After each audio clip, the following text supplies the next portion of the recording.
নমস্কার দর্শক বন্ধু, জ্যোতিষ ও টোটকা চ্যানেলে আপনাদের সকলকে আরও একবার স্বাগত জানাই। সকলকে স্বাগত জানিয়ে চলে এলাম রাশিফলের অনুষ্ঠান। আপনারা সকলেই হয়তো জানেন যে বৃহস্পতির একটা ট্রানজিট হতে চলেছে 1 মে 2024, আর সেটা কিন্তু বৃষ রাশিতে হবে। আর এই যে বৃহস্পতি মানেই কিন্তু একটা গুরুত্বপূর্ণ গ্রহ। আর এই বৃহস্পতির ট্রানজিট, বৃহস্পতির রাশি পরিবর্তন, তার মানে জীবনে কিছু পরিবর্তন। এই চিন্তাভাবনা মনের মধ্যে কিন্তু প্রত্যেকটা রাশি লগ্নের জাতক বা জাতিকাদের কিন্তু রয়েই গেছে। তাই বৃহস্পতির ট্রানজিট হচ্ছে মানে জীবনে কোনো বড় পরিবর্তন হবে। তো সেক্ষেত্রে কিন্তু আপনাদের রাশিফলের অনুষ্ঠান দেখতে হবে। আর আপনি কিন্তু জানতে পারছেন আপনার জন্মরাশি অনুযায়ী বৃহস্পতির ট্রানজিটের ফল।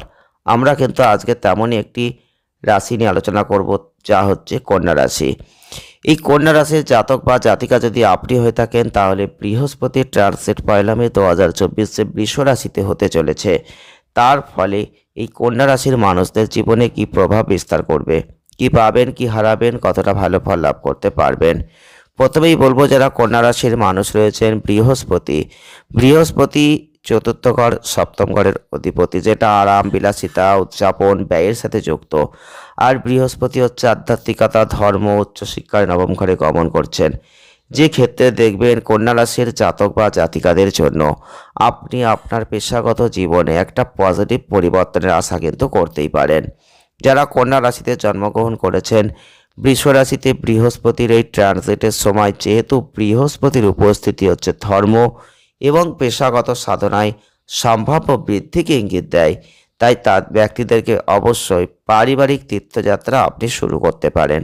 আন্তর্জাতিক ভ্রমণের কোনো সুযোগ অন্বেষণ করতে পারেন। যাই হোক, কঠোর পরিশ্রম, দৃঢ় সংকল্প, এইগুলো প্রয়োজনীয়তা সম্পর্কে একটু সচেতন আপনাকেই থাকতে হবে, বিশেষত যখন চ্যালেঞ্জ, বিপত্তির মুখোমুখি হবেন। আপনার আর্থিক জায়গাটা সতর্ক মনোযোগ দেওয়ার কিন্তু প্রয়োজন থাকছে।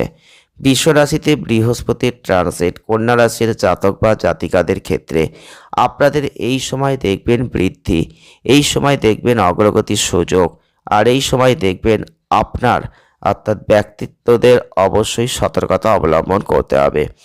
আপনাদের অর্থকে আকর্ষণীয়ভাবে বজায় রাখার জন্য কিছু কৌশলগত পরিকল্পনা করতে হবে।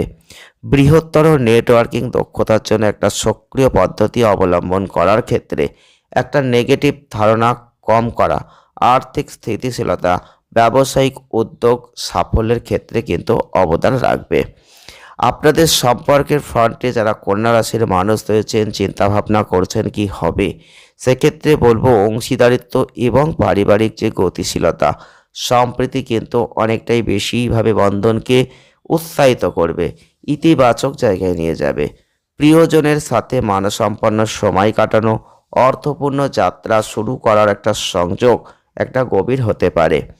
তবে স্বাস্থ্যের দিক থেকে শারীরিক এবং মানসিক দুটো ক্ষেত্রেই কিন্তু আপনাদের নিজেদেরকে একটা ধর্মীয় বিশ্বাস এবং অনুশীলনের দিকে ঝুঁকতে হবে।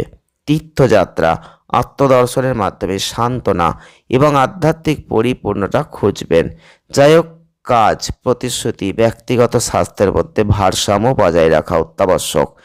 সযত্ন অনুশীলন এবং সীমানা নির্ধারণের মাধ্যমে অপ্রতিরোধ এবং চাপপূর্ণ পরিস্থিতি আপনি কিন্তু এড়িয়ে যেতে পারবেন, সেটাই কিন্তু দরকার রয়েছে। তো বৃহস্পতির ট্রানজিটের ফলে কন্যা রাশির মানুষদের এই ঘটনাগুলো থেকে একটু নজর দিতে হবে, তাহলেই কিন্তু আপনি ভালো ফল লাভ করবেন। প্রতিকার স্বরূপ শিবলিঙ্গে অবশ্যই যদি আপনি যদি একটু জল অর্পণ করতে পারেন, তাহলে অনেক ভালো ফল লাভ করবেন। বৃহস্পতির যে ক্ষতিকারক প্রভাব, সেটা আপনি কাটিয়ে উঠতে পারবেন। ভিডিওটি ভালো লাগলে লাইক করবেন, শেয়ার করবেন, চ্যানেলটিকে সাবস্ক্রাইব করবেন। সকলে ভালো থাকুন। ধন্যবাদ।